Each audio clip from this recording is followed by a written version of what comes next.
السلام عليكم ورحمة الله وبركاته.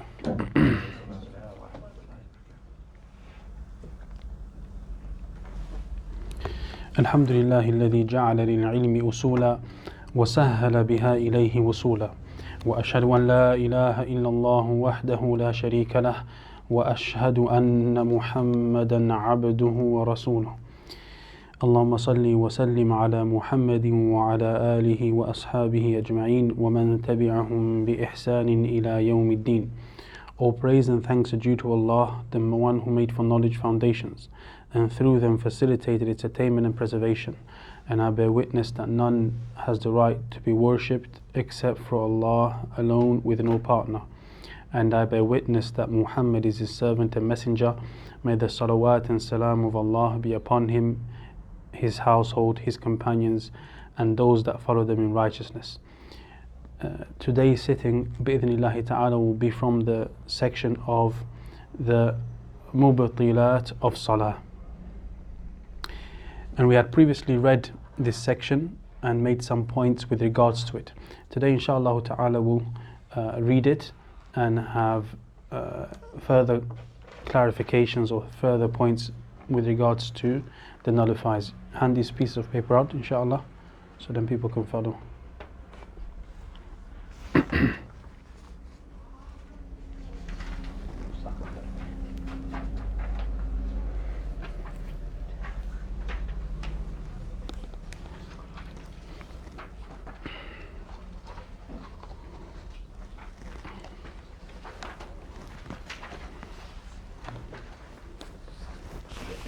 No, it's okay. Sit here. Sit next to Akram.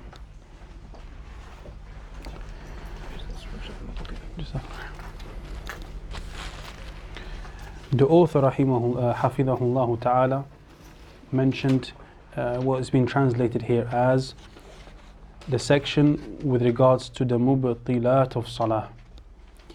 The invalidators of Salah are of 6 types. Firstly, any aspect that removes a condition of the Salah, or any aspect which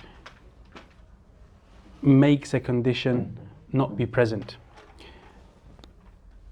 Condition being a shart.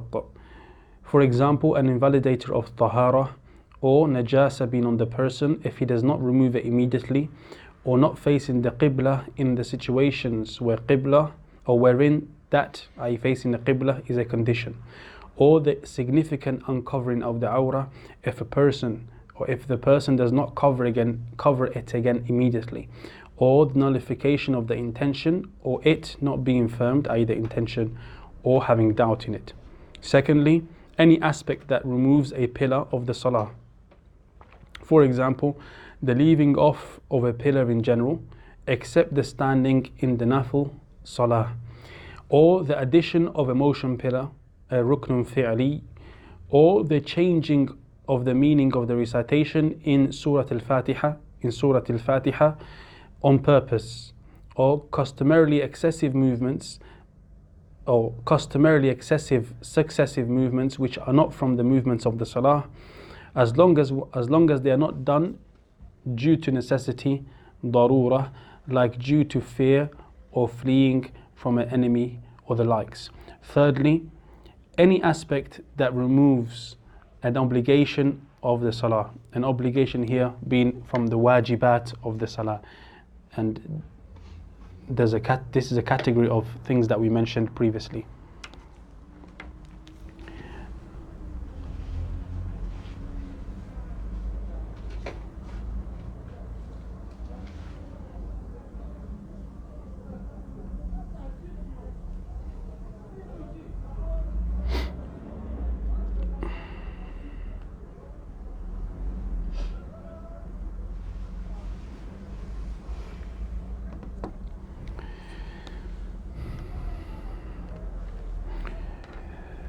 For example, the leaving off of an obligation on purpose, or the mentioning of the tasbih of ruku' and sujood after having raised or sat, or asking of forgiveness after the sujood, or after sujood.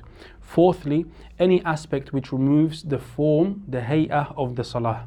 For example, a person making ruku' knowingly and attentively, for the first tashahhud after having begun a recitation, or the one being led purposely giving salam before the imam or before his imam, or the one or doing so forgetfully but not repeating it after him, or the one being led moving in front of the imam, or the invalidation of the imam's salah but not in every instance.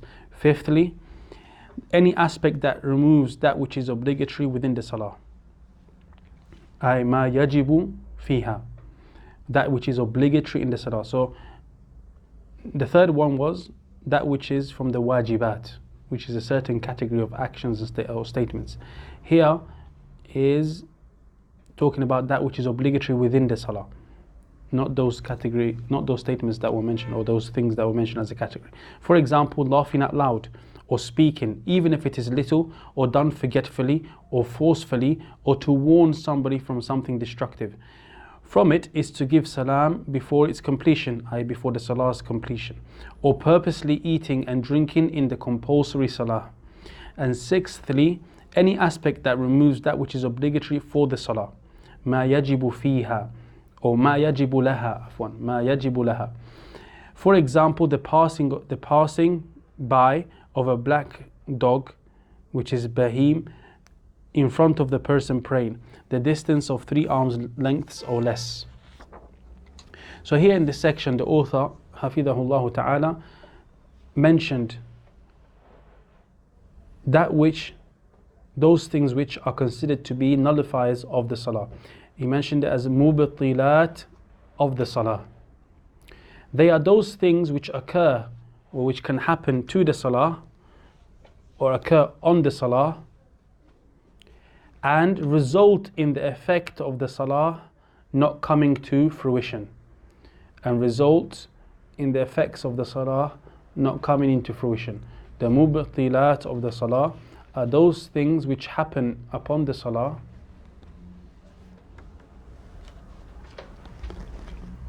and result in the effects of the salah not coming into fruition.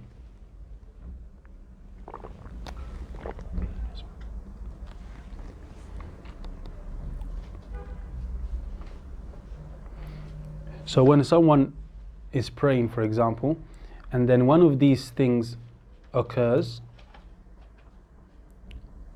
then the effects of the salah do not come into fruition. In summary, that being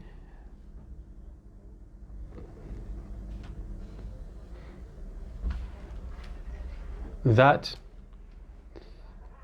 the person has not attained or has not performed the salah in a manner that is sufficient or that is valid,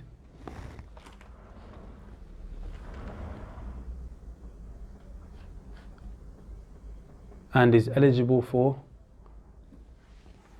punishment because he has not fulfilled it. So the person has to repeat the salah, i.e. the person has to repeat the salah.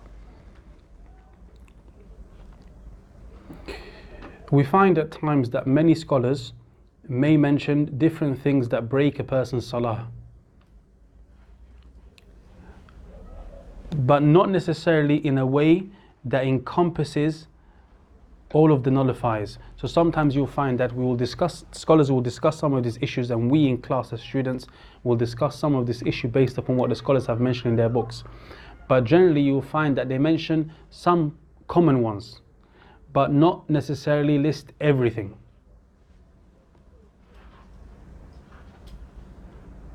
So I remember when we studied a really beginner's book for the general Muslims, important lessons for every Muslim, some of the nullifiers are not mentioned there. And I remember asking one of the teachers that used to teach in Medina about it. I said, why did Shaykh Ibn Baz not mention this or that nullifier? And he said, I don't know. I don't know why he didn't mention it. So from that you get a number of things. Number one, that scholars don't mention everything at every time. Number two, you may find that your teacher may not know the answer to certain things. But this shouldn't make you feel less confident in your teacher.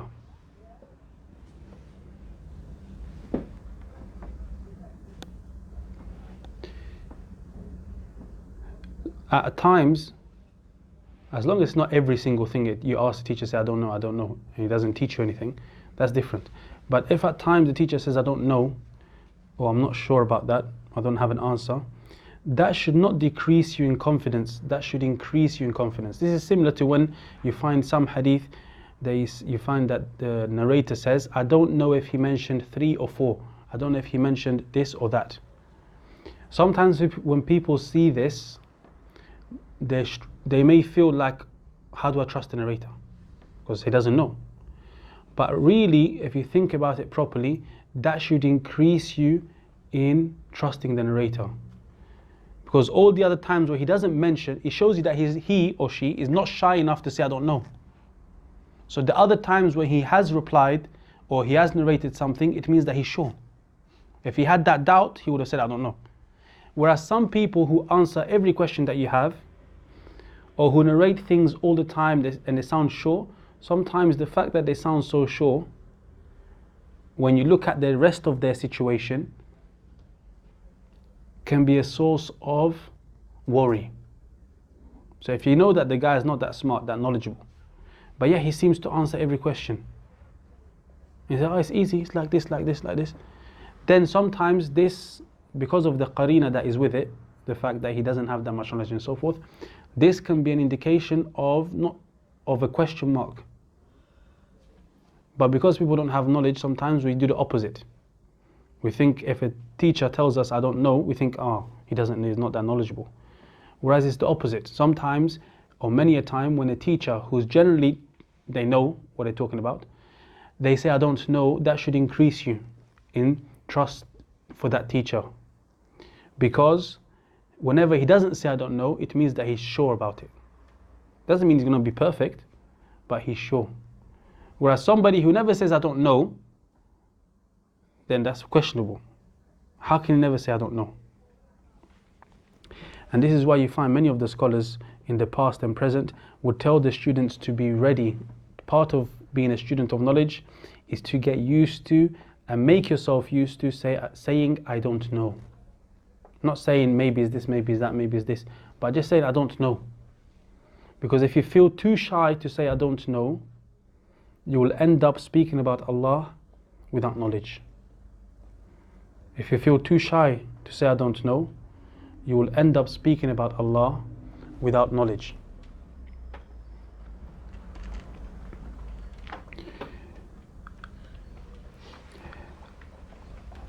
This topic of, if you move a bit so people can squeeze past, inshallah.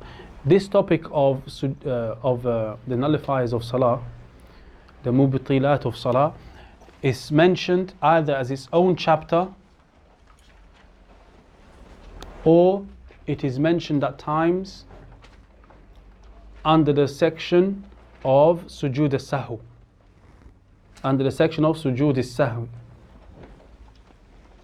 These are important points. Where to find information in books is very important. So I would advise you to write it, because sometimes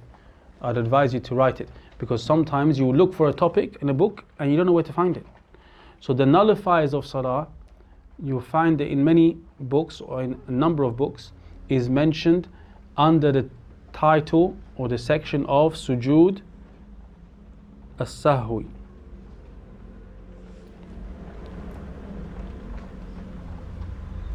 And the author, Hafidhahullah Ta'ala, mentioned a major issue here, one major issue, which is the nullifiers of Salah. And he clarified that they are of 6 types. If you look at different scholars, they number each type. Sometimes some of them mention a lot, some of them mention less. But what he has done here is categorized all those different nullifiers into sections. So there are some nullifiers that can be grouped together according to this. Some of them according to this, and he's put them into different sections. So first, he mentions 6 types. The first one, he says, is ما أخل بشرطها, that which removes a condition of it, i.e. of salah, or causes a condition of it to not be present. So the first type of nullifier is anything, whatever, or any aspect that removes a condition of the salah.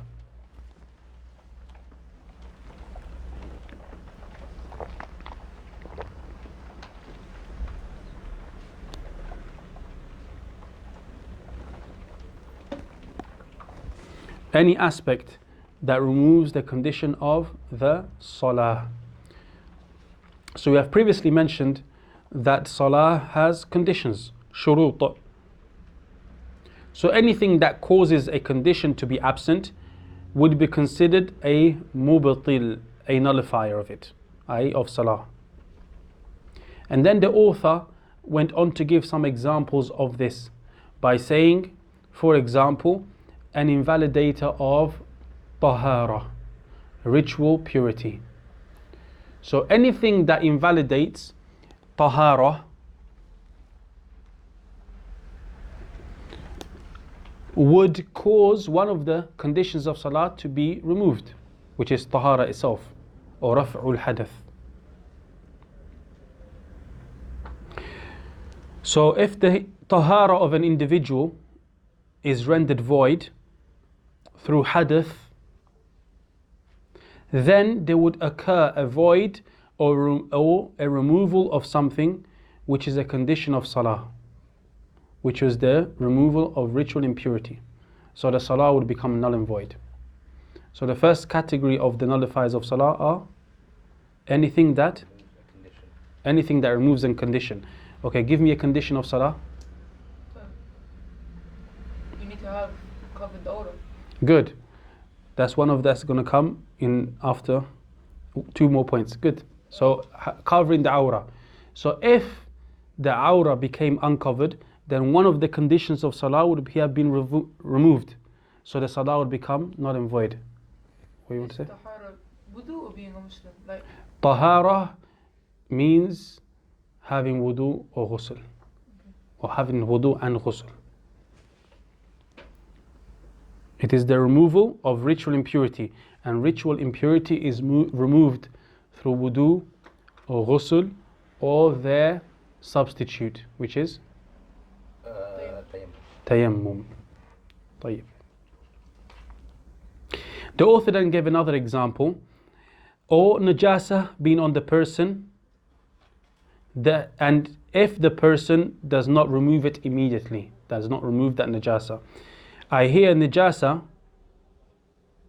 is referring to that which is not pardoned. What is the type of najasa that is pardoned, that we mentioned previously? You can't control it. No. Something we mentioned previously. That's too small. That's too small. Okay, for example, where did we mention it? What is istijmar? Aywa. Istijmar is... Istinja. Okay, istinja is what?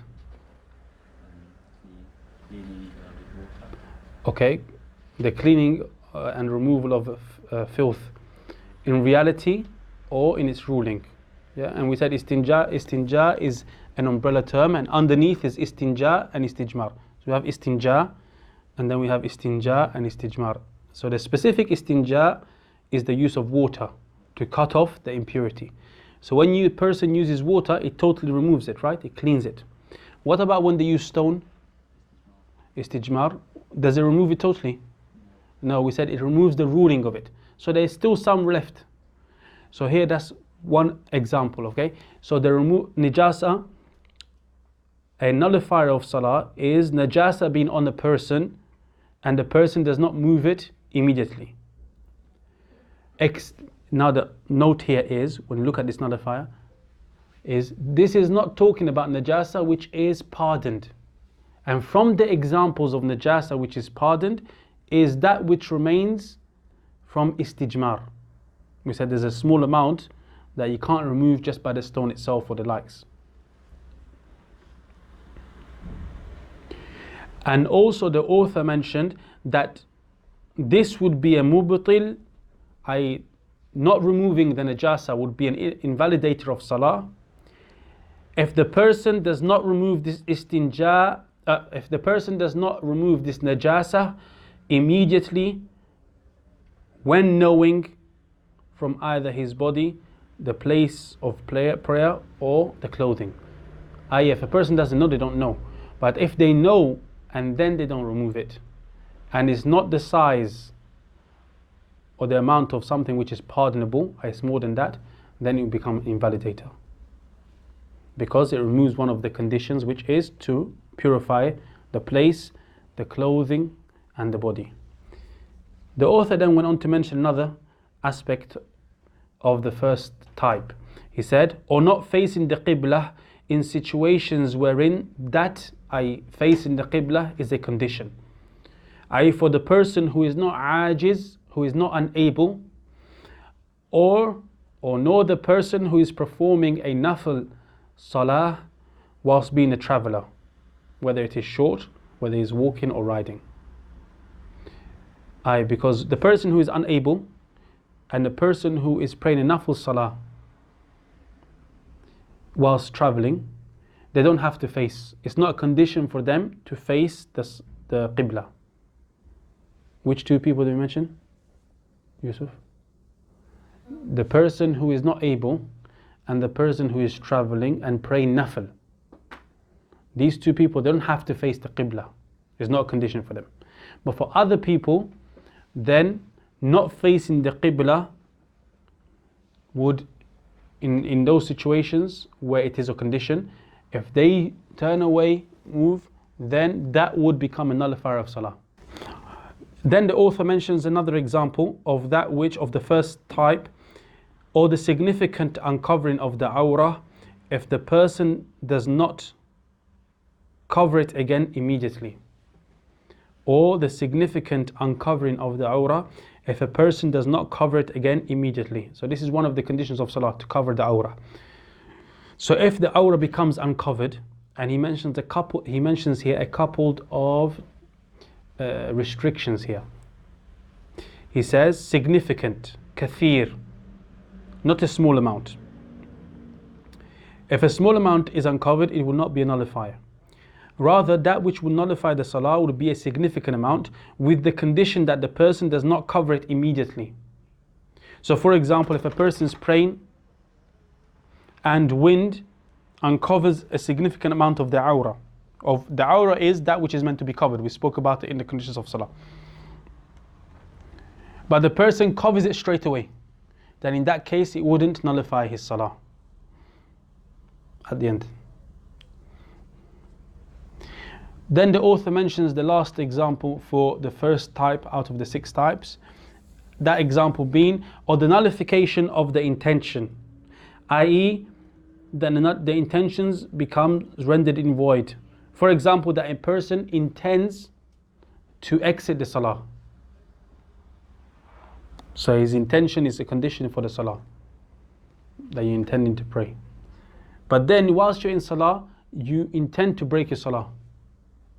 So then the salah becomes void. Or he intends it, the person has the intention to change the salah from one salah to another, from dhuhr to asr, in the middle of his salah.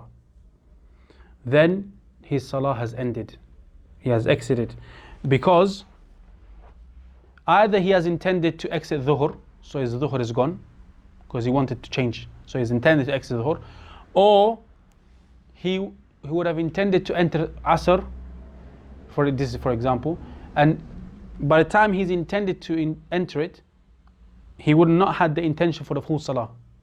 Because if you're in your first rak'ah and you intend to change it to asr, that means the first part, the takbiratul ihram, was not for asr. So his salah is void, because he would have missed certain part of the condition. Or the author says, not being firm on it, i.e. the intention is not firm. Having taraddud, i.e. going back and forth, should I pray, should I not pray, and so forth. And this goes back to the cancellation of the niyyah. The person's intention is being cancelled once having this back and forth internally. Because having the intention for the salah, one of the conditions, intention, indicates or entails that you keep the intention until the end of the salah. Entails that you keep that intention until the end of the salah. Or he says having doubt in it, i.e. having doubt in the intention. The second type out of the 6 is clarifying that which causes a pillar to be absent. So ma akhalla bi rukniha, that any aspect, the second nullifier or the second type of nullifier alaykum salam, of the salah, the second type of nullifier of the salah is anything, any aspect which renders or causes a pillar of the salah to be invalid or to be removed, which causes a pillar of the salah to be removed or to be absent. So we had previously mentioned that the salah has certain aspects of it which are considered to be arkan, pillars, and they numbered how many? How many are the pillars of salah? You sure? 7 times 2, 14, yes. Alhamdulillah, because that's your age. Yeah? 14. So anything that causes a pillar to be absent would be considered a mubtil of the salah. The author gave an example saying, for example, the leaving off of a pillar in general, leaving any pillar out in general would be a nullifier of the salah. Like ruku' is one of the 14 things we mentioned. Or the addition of an action pillar. Or the changing of the meaning of the recitation in Surah Al-Fatiha on purpose. Like for example, the person pronouncing a dhammah on the ta of an'amta. The person says an'amtu or an'amti. Sirata alladhina an'amta is Fatiha. But the person saying Sirata alladhina an'amtu or an'amti, that would mean that the salah would be invalid. Because recitation of Fatiha is a pillar. And this would have removed that pillar, and thus the salah will become invalid. So if this is done on purpose. Next example that the author gives, or customarily excessive, so these two go together, customarily excessive, successive movements. Successive here meaning one after the other. So a person is in his salah, he does movements which are excessive. How do we know they're excessive? Customarily, i.e. according to the normals of the people. In their customs, this would be a lot of movement. It would be considered a lot of movement. So customarily excessive meaning that they will be culturally considered a lot. Yarhamukallah. That they would be culturally considered a lot. Which are not, and the author clarifies, which are not from the movements of the salah. So excessive movements which are successive, one after the other, many movements which are one after the other and are not movements of the salah.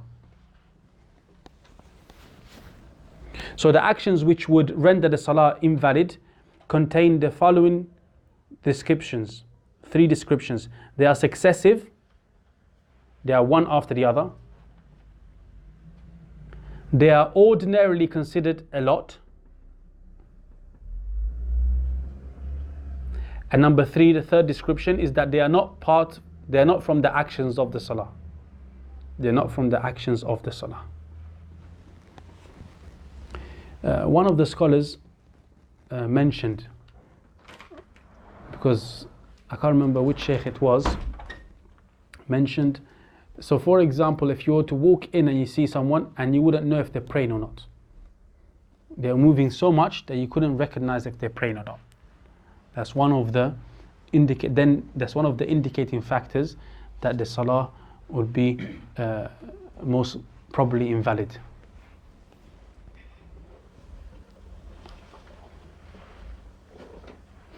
But the author then makes an exception. He mentions an exception to this. He says, exempt from the aforementioned, exempt from this point here, are those movements that are done due to necessity. Wherein he says, as long as they are not done due to a necessity, a darura, like due to fear or fleeing from an enemy or the likes. So for example, a person is praying and then you have an insect or an animal which is venomous or dangerous, and so the person moves, or the person aims to hit that, to kill it, to remove that danger. Those movements then, they are successive, they're quite a lot, and they're not from the actions of the salah. But there is a necessity there. There is a necessitating factor for the action to take place. So in that place, in that situation, it wouldn't render the salah invalid. The third type of nullifier, so what was the first type?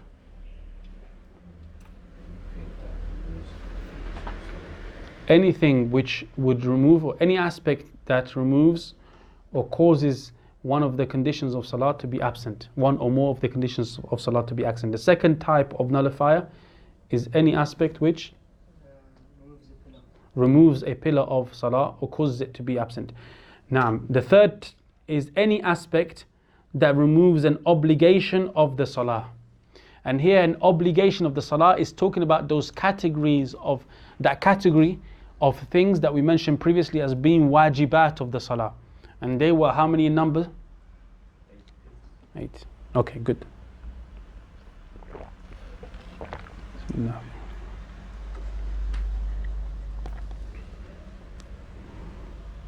From the things that causes the wajibat or a wajib to be absent are what the author mentioned. For example, the leaving off of an obligation on purpose, or the mention of the tasbih of ruku' or sujood after having raised or sat. I.e., what that means is, what is the tasbih of ruku'? Well, i.e., when a person is in ruku', they say Subhana Rabbi al-Azim, or its equivalent. That is a wajib from the wajibat of the salah, and is to be done when a person is in ruku'. So imagine a person does not say that, raises up from the salah, raises up from the ruku', sorry. So he's gone into ruku', he raises up, and then he tries to say the tasbih of ruku'. Then that would be an invalidator, because he has left an obligation of the salah. Or likewise, when he says, or sujood, a dhikr of sujood, which is, for example, Subhana Rabbi al-A'la. A person is in sujood, he sits in between the two sujood, so he's sat up, and then he says Subhana Rabbi al-A'la. So he has left an obligation from the obligations of from the wajibat of the salah. So the salah would be invalid. Or what he says later on, the Shaykh says, or the asking of forgiveness after sujood. For example, a person is supposed to say between the two sujoods, Rabbi ighfirli.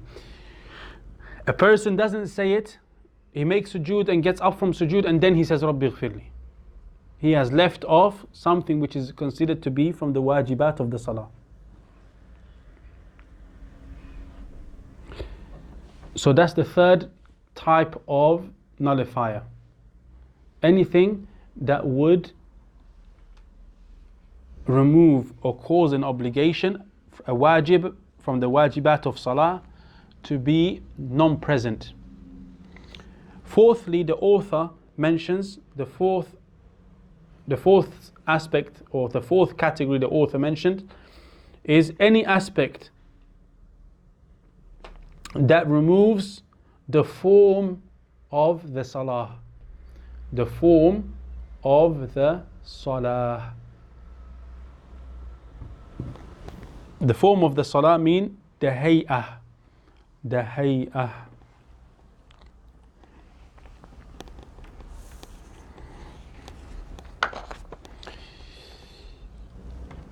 The composition, you could say, of the salah. The order, the sequence, or the composition, the essence of the salah, the description of the salah.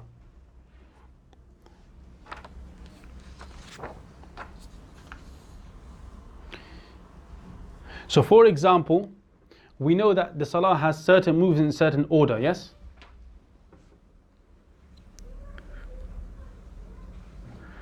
So what comes first? The tashahhud al-awwal, the tashahhud in the second rak'ah, you do tashahhud, yes? When you finish in the second rak'ah, it's at-tahiyyatu lillah, yes? Does that come first? Or does the recitation of Fatiha in the third rak'ah come first? The tashahhud. So there's a sequence, there's an order, there's a hay'ah, there's a form to how the salah is meant to be done. Okay? What comes first, ruku' or sujood? Okay, so there's a certain way that the salah is supposed to be done. So here the author says, for example, a person making ruku' knowingly and attentively, he's not that he's just not focusing and he makes a mistake. He knowingly, attentively does it for the first tashahhud after having began recitation. So if the person stands after having left off the first tashahhud, i.e. he's praying, he's in the second rak'ah, he forgets to do the tashahhud, he forgets to sit and do the tashahhud. The first tashahhud, what is the ruling on it? Is it a condition, pillar from the wajibat? Good, from the wajibat. So now he's forgotten the first tashahhud and he stood up and he begins his recitation of Fatiha. The recitation of Fatiha is a condition, a pillar, or a wajib. Pillar. So now after having begun the recitation and he had left the first tashahhud, which is a wajib from the wajibat, he went back down to go and do the first tashahhud, being aware and mindful. Then his salah would be rendered invalid, because he has gone against the form of the salah, the way, the description of how the salah is meant to be, the essence of the salah. And the Shaykh mentioned that returning to the tashahhud al-awwal would be haram.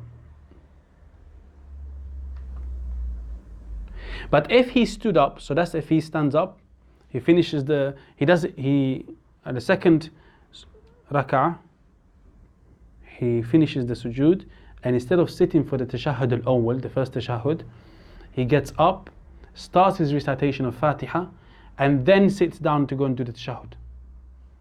Okay? Then the salah would be invalid. He's gone against the essence of the salah, or the description of the salah.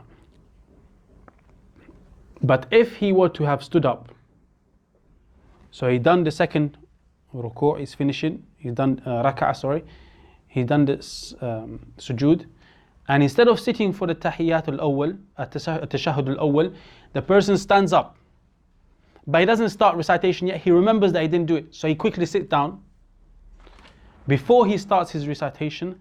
Then in that case his salah would still be valid, so the salah would not be rendered invalid, although it would be disliked according to the Hanabila, as Shaykh Salih mentions,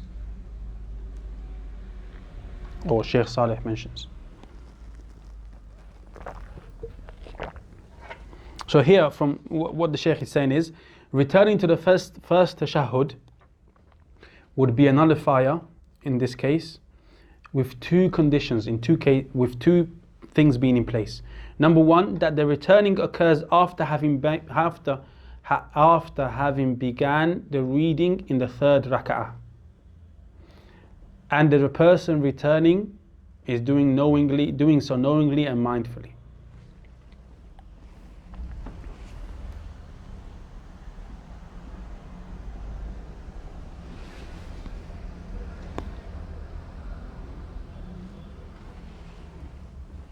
Also under this he mentioned the one being led purposely giving salam before his imam. The one being led, alaykum salam wa rahmatullah, purposely giving salams before his imam. Because the one being led is supposed to follow the one who is leading him, i.e. his imam. If he gives salams before him, then he has invalidated the form of the salah due to losing the aspect of following. A part of the form of the salah, the hay'ah, the way that the salah is, the essence of the salah, the way it's meant to be, is that if you're behind the imam, you have to follow behind him. So moving ahead of him has gone against that description, that essence of how the salah is supposed to be in that case, i.e. when you're being led by somebody.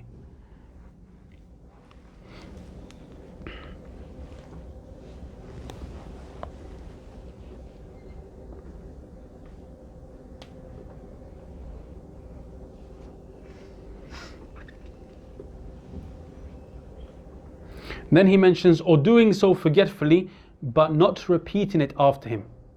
So if a person does it knowingly, invalidates the salah. He precedes the imam. For example, giving salams before the imam. What if somebody gives salams before the imam forgetfully? So for example, he says, and he gets carried away, and Assalamu alaikum wa rahmatullah, Assalamu alaikum wa rahmatullah. And then the imam says, Assalamu alaikum, and he realizes, oh yeah, I'm behind the imam. Then his salah, is it valid or not? Right. If he repeats it after the imam. Good. If he repeats the salah, the salam after the imam. So for example, he's doing a tahiyyat, his last tahiyyat with the imam, and the imam is doing it. Then the person doesn't wait for the imam, but he gives salams. The person that is being led, the ma'moom, follows, says salams before the imam. Then the imam gives salam, and he realizes, oh, I said it before the imam. Then if he doesn't give salam after that, then his salah will become invalid, because he hasn't finished, he's left something out. But if he then gives salam after the imam has given it, then the person's salah will still be valid. Then the person's salah will still be valid. Then the author mentioned, or the invalidation of his imam's salah, but not in every instance. Not in every instance. Because there are some exceptions of this. Generally speaking, if the salah of his imam becomes invalid, then his salah would also become invalid, but not in every instance. For example, if the imam, if they are praying dhuhr or asr, for example, or isha, and they are praying 4 rak'at, they sit at the end and they are about to give salam. They're waiting for the imam. They've done everything. And the imam gets up and prays the 5th one, 5th rak'ah. And the people say, Subhanallah, Subhanallah, but they don't follow him. And he carries on. Then his salah, if he hasn't got a reason, his salah will be invalid, the imam. But their salah will be correct. طيب? So not every time that the salah of the imam is invalid, the person following will become invalid as well. There are some exceptions to that. So the 5th, then the author goes on to mention the 5th category, or the 5th type of thing that renders one's salah invalid. So what was the first type? First category? So anything, any aspect that removes or causes a condition of salah to be absent. The second one? Any aspect that causes or removes, that causes a pillar or removes a pillar of the salah. Third one? An aspect that removes obligation of salah. Any aspect that removes the wajibat of the salah. Okay, those things which we mentioned as being obligatory aspects of the salah. And the fourth one? Any aspect that removes the hayya of the salah. Any aspect that removes the form or the composition or the hay'ah of the salah. And the fifth one is any aspect that removes that which is obligatory in the salah, i.e. within the salah. So not what we call wajibat, the obligations of salah. Here it's talking about what is obligatory within the salah. There are certain things within the salah that are obligatory aspects of it. They're not wajibat, they're not from the category that we mentioned before, those 8 things. But there are certain etiquettes or certain ways of being that are obligatory to be in the salah. Of those things which return back to it, the Shaykh says, of those things which return back to its description. For example,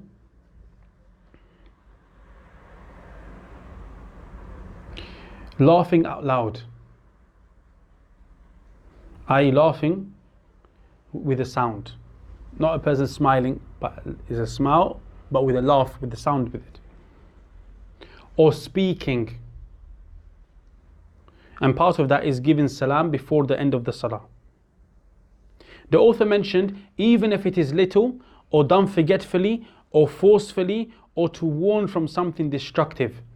But, so speech here is considered to be a breaker of the salah.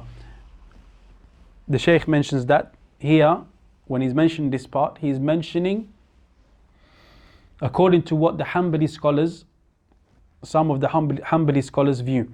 But he says, Shaykh Saleh mentions the rajih, the more correct view is that if the speech occurs forgetfully, or is done due to some kind of compulsion, the salah would be valid. So these are aspects, and he's going to mention a couple of more. These are aspects which go back to what is obligatory within the salah. So for example, if you know some things, if in the salah you're standing in front of who? You're standing in front of the imam. The imam is standing in front of you, or you stand in front of the imam? Yes. So you're not standing in front of the imam. You stand in front of Allah. And you are speaking with Allah. Allah mentions that I have split the salah between me and my servant in 2 parts. So the Prophet ﷺ also mentioned, when you are in salah, don't spittle in front of you, because you are facing Allah. Right? So you are in a sacred time, an important time. So there are certain things that are obligatory within that situation. Again, these are not the wajibat, but there are certain things which are obligatory within that certain situation. If you were going to an important meeting, would you just laugh? You'd have a certain etiquette, a certain way of being, right? So there are certain things that in the salah, and to Allah belongs the highest example. Allah cannot be compared to the creation. Allah is higher than that, right? So when we come to stand in front of Allah subhanahu wa ta'ala, there are certain things which are obligatory and are from the etiquettes of how we should be. From them is not laughing out loud. Not laughing. From that is not speaking with your own words. There are certain etiquettes and decorum that we should have. Of course, in sujood you can make dua. Yeah. So the author then mentioned also not purposely eating or drinking in the compulsory salah. Here it is left unrestricted, i.e. whether it is a little or a lot. The person is not allowed to eat or drink in the compulsory, the fard salah. It says here, as for the nafil, the nawafil, then a small amount, yasir, of drinking is pardoned if the standing of that prayer is so long, or is long to the extent that the person needs some water in order to keep going. So he drinks a little bit of water in order to keep his body energetic enough to continue. Then such amount is pardoned. But of course, this doesn't mean that you just start drinking, or you start drinking protein shakes and so on. Yeah. Because Allah knows your intention. And the Shaykh mentions here, and he mentioned in other books, that this is from one of the companions radiallahu anhum, from his actions, that in some of the night prayers or the long prayers, he would take a little bit of water in order to make his body stronger, so that he could stand up in the night prayer. But other than that, what the Shaykh has mentioned here is that in the fard salahs, it goes against that which is obligatory in the salah. What we mentioned from the etiquettes and the way that a person should be in front of Allah subhanahu wa ta'ala. The sixth and final category or type of things that render the salah invalid are those things that remove that which is obligatory, or something which is obligatory for the salah. For the salah. Those things that are obligatory for the salah. So the first category of the six things, or six categories of things that nullify the salah, was any aspect that removes a condition. Second one, Any aspect that removes a pillar. any aspect that removes a pillar. Third one, any aspect that removes an obligation of the salah. Fifth one,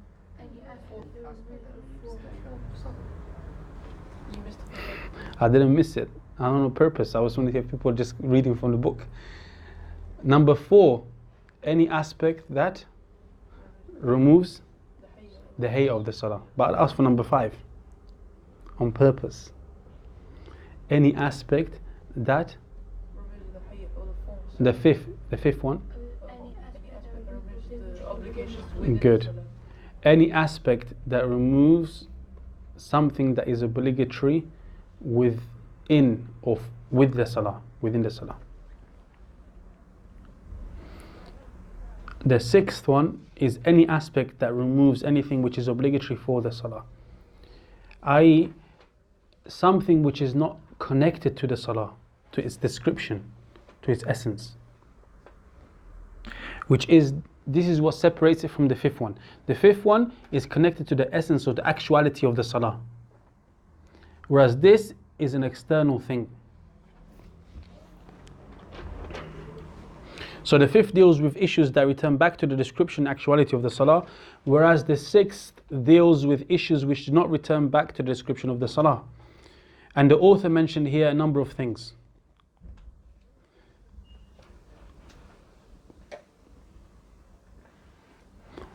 Or the author mentioned here one example, which is the passing of a black dog, which is bahim, in front of the person praying. That word means that it's pure black. It's black. When it says black dog, it is black fully. It's not mixed color. In front of a person that is praying. The distance of 3 arms lengths or less. If the individual has no sutra. If a person has a sutra, something that a person puts in front of him so that no one passes, and a dog passes behind that, that's different. Okay? But we're talking now, if the person has no sutra, then how would you measure? At least that you say 3 arms lengths or less. What's the 3 arm lengths? I.e., between where a person would normally reach in his sujood. So a person, if he stands up, from his feet to where he normally reaches in sujood. If the dog was to pass by there, then that would render the salah invalid.